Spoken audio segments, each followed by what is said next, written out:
مولاي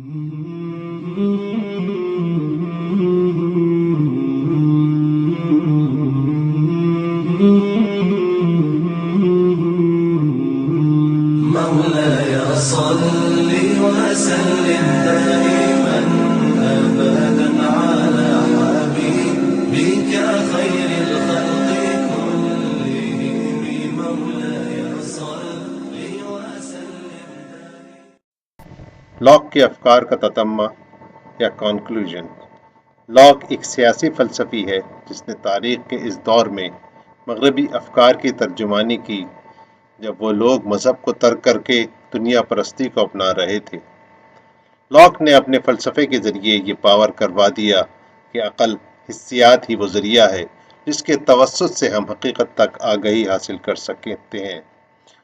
قدرت نیچر کی حقیقت یہ ہے کہ اس میں انسان کو آزاد پیدا کیا گیا ہے، مگر اس آزاد انسان پر مطلق العنان بادشاہتوں کی وجہ سے ہمیشہ قدرتی امن کو خطرہ رہتا ہے. اس لیے ایک ایسے معاشرے کی تعمیر ضروری ہے جو کہ سول سوسائٹی ہو، جہاں پر لوگ اپنی ملکیت کو اس طرح استعمال کریں جس کے نتیجے میں جسم، رائے اور املاک آزادی کے ساتھ اپنی جستجو میں منہمک ہو جائے. آزادی کی یہ جستجو جس ادارے میں قائم ہوگی وہ مارکیٹ ہوگا، اور آزادی کی یہ جستجو سرمایہ بن جائے گی. لاک کی جستجو کو ہم انہی معنی میں سرمایہ داری کہتے ہیں. مارکیٹ چونکہ خود بخود بغیر مداخلت کے کسی دباؤ کے بغیر کام کرتی ہے، اس لیے اس کو ایک ایسے عامل کی ضرورت رہتی ہے جو کہ اس مارکیٹ کے ناکام فیل ہونے کی صورت میں مداخلت کرے. وہ عامل سرمایہ دارانہ ریاست ہوتی ہے.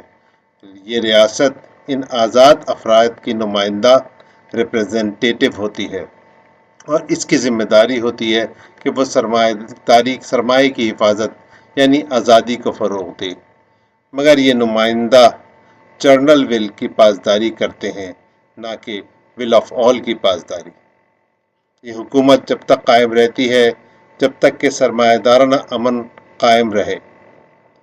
جب وہ اس میں ناکام ہو جاتی ہے تو اس کی جگہ دوسرے افراد کو چن لیا جاتا ہے.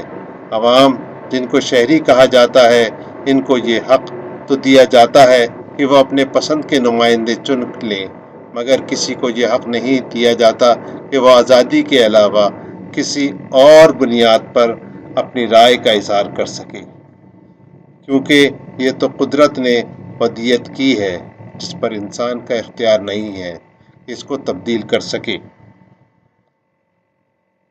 ایسے افراد جو کہ اس فریضے کو نہیں مانتے جو کہ قدرت نے ان کو دیا ہے، ان کو ہر طریقے سے کچل دینا چاہیے.